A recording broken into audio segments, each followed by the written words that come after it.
My name is Nicole, and I'm the founder here of Epifania Magazine. Thank you so much for clicking on this video on either our YouTube channel or our Facebook page. So happy you are here.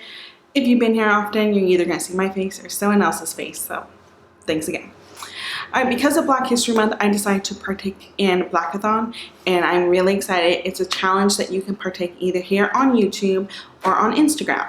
It's either a month-long challenge or a week-long challenge, or just again like on Instagram. And there's also video watch parties where you come together on Saturdays and you watch a Black directed, Black acted film. And so all of that information, because the people that organized this did this so beautifully. They have a nice written Google Doc, which I love, the organizational nerd in me loved. So click in the link in the description box below, and I will be sharing the Google Doc with all the rules and who to contact and all of that good stuff. And if you're able to partake, I strongly suggest that you do. So I will be participating in the month-long challenge. If you're going to do the month-long challenge, they divide everyone into groups of four groups. Each group is a different book genre. So I will be partaking in teen romance, reading books about romance. Each group has prompts. So for the romance prompt, I have to read a book that explores the duality of love and hate. A book with a romance between two Black people, which honestly, I feel like there needs to be more books written by that, because I've read a lot of books written by Black authors, and the main character is Black, the love interest is white, which I'm all for, like interracial dating, interracial marriage, interracial love interest. I think that has to be celebrated too, because for so many years it was just hidden in against the law. So I think it should be celebrated, but at the same time, I do believe that people need to read books where the love interests are, the same color. Okay, a book that has a book on the cover, and the group book. So again, if you're gonna do the month-long challenge, there is a group book that you have to read. I can speak today.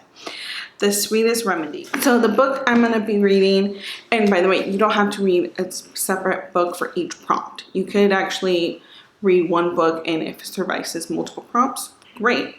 So the books I will be reading will be An American Marriage. I actually have the hard copy. It's up on my bookshelf right there. It's been on my bookshelf for about a year. It's been on my TBR. It's been suggested to me, and so I was like, all right, let's get it. But because it's about a marriage falling apart, and there is love, and then there's also hate, and I was like, I get sad when I read a book about marriage falling apart, because I really like my marriage. So I have to read it when I'm in a good headspace. And so I decided, I'm in a pretty good headspace, so I'll read that one. Take a Hint, Danny Brown. So I read Get a Life, Chloe Brown. And so there is the Brown Sisters series. And I really enjoyed Get a Life, Chloe Brown. By the way, the book covers don't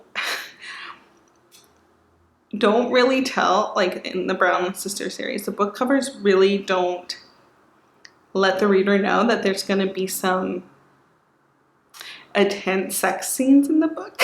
So I remember when I was reading Get a Life, Chloe Brown, and I was also listening to it as an audiobook, the sex scenes sometimes that would be being played, I was like, oh wait, where did this come from? Like, you wouldn't guess that from the cover. And so I want to read Take a Hint, Danny Brown, because one of the prompts, like I said, was the book has to have a book on the cover. First of all, it's very hard to find Google searching books with books on cover. Books with books on cover by Black authors. Black author books plus book on cover. Romance Black author books with book on cover. Seriously, I was going through like a Google spiral, and it was getting annoying. So Take a Hint, Danny Brown. I don't know if I'll put the clip here, but there's some books on the floor. It's not prominent. They're just, so I was like, I'm going to take it. There's books on the cover. I'm going to take that as the win. That's what's going to happen. And then I'm going to read The Sweetest Remedy, because of course it's a group book. There were some other romance novels that were listed that I could read, but I've already read them. And I'm sort of bummed that I've already read 7 Days in June, which would have been perfect as a Black romance novel. And I was like, damn it, why did I read that one already? And there was also some other Black romance novels that I could read. Anything by Nicole would be a Black romance novel.